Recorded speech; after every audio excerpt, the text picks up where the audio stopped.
क्या आपने कभी सोचा है क्यों भगवान विष्णु हर साल तुलसी माता से विवाह करते हैं और क्यों इस विवाह को सुनने और देखने मात्र से भक्तों का कल्याण होता है?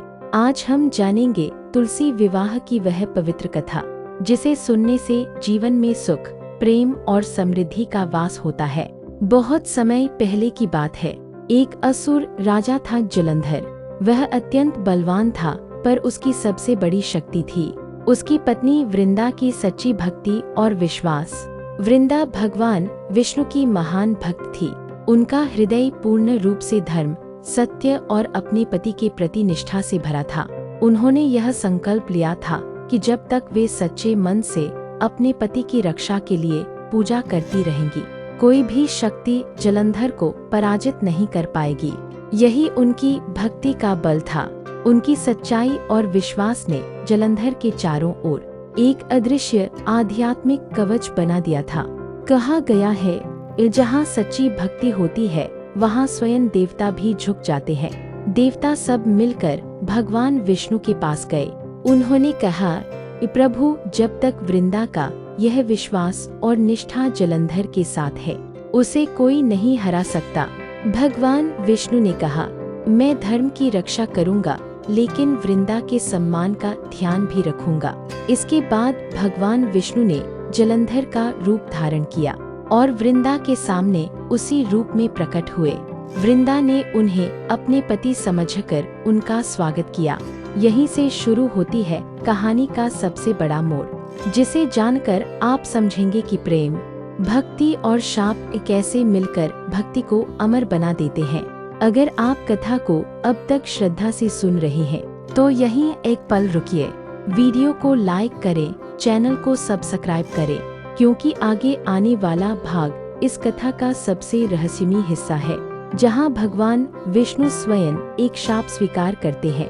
जब वृंदा को सच्चाई का पता चला, वह बहुत दुखी हुई। उसने कहा, हे विष्णु, आपने मेरे विश्वास को तोड़ा है। मैं आपको शाप देती हूँ कि आप भी पत्थर बनेंगे। भगवान विष्णु ने शांत भाव से कहा, देवी, तुम्हारा यह शाप भी मेरे लिए वरदान है।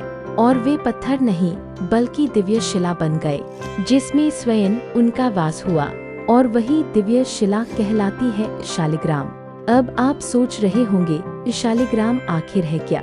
कहा गया है कि शालिग्राम कोई साधारण पत्थर नहीं है। यह केवल नेपाल की गंडकी नदी में पाया जाता है, जहां माना जाता है कि स्वयं भगवान विष्णु का निवास है।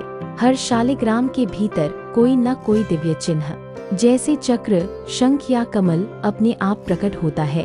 ये चिन्ह भगवान विष्णु के अलग अलग स्वरूपों का प्रतीक है। जो भक्त अपने घर में शालिग्राम की पूजा करता है, वह मानो स्वयं भगवान विष्णु को घर में विराजमान करता है। इसीलिए कहा गया है, इस शालिग्राम के बिना विष्णु पूजा अधूरी और तुलसी के बिना कोई भी व्रत पूर्ण नहीं।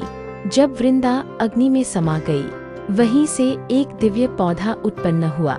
वह थी तुलसी माता। भगवान विष्णु ने कहा, हे तुलसी, अब तुम सदैव मेरी पूजनीय रहोगी। हर पूजा, हर व्रत, हर यज्ञ तुम्हारे बिना अधूरा रहेगा और मैं स्वयं शालिग्राम रूप में तुमसे विवाह करूंगा। इसीलिए देवउठनी एकादशी के अगले दिन तुलसी विवाह का शुभ पर्व मनाया जाता है। यह विवाह केवल एक रस्म नहीं, बल्कि भगवान और भक्ति के मिलन का प्रतीक है। अब सुनिए व्रत विधि। सुबह जल्दी उठकर स्नान करें, घर को सजाए और तुलसी माता को चुनरी ओढ़ाए। भगवान विष्णु के शालिग्राम स्वरूप को तुलसी के पास स्थापित करें। फूल, चावल, दीपक और मिठाई चढ़ाए। फिर विवाह मंत्र बोले, ओम तुलसी कंठाभरणाय नमः, ओम शालिग्रामाय नमः। शाम के समय दीप जलाकर विवाह संपन्न करें, आरती करें और प्रसाद बांटे। कहा गया है, जो भक्त तुलसी विवाह का श्रवण करता है या दर्शन करता है, उसके पाप नष्ट होते हैं और जीवन में मंगल की शुरुआत होती है। जहाँ तुलसी होती है, वहाँ लक्ष्मी का वास होता है, और जहाँ तुलसी और लक्ष्मी दोनों हों, वहाँ स्वयं भगवान विष्णु निवास करते हैं। तो इस पवित्र तुलसी विवाह के दिन तुलसी माता और भगवान विष्णु से यही प्रार्थना करें कि हमारे जीवन में सच्ची भक्ति, प्रेम और शांति बनी रहे।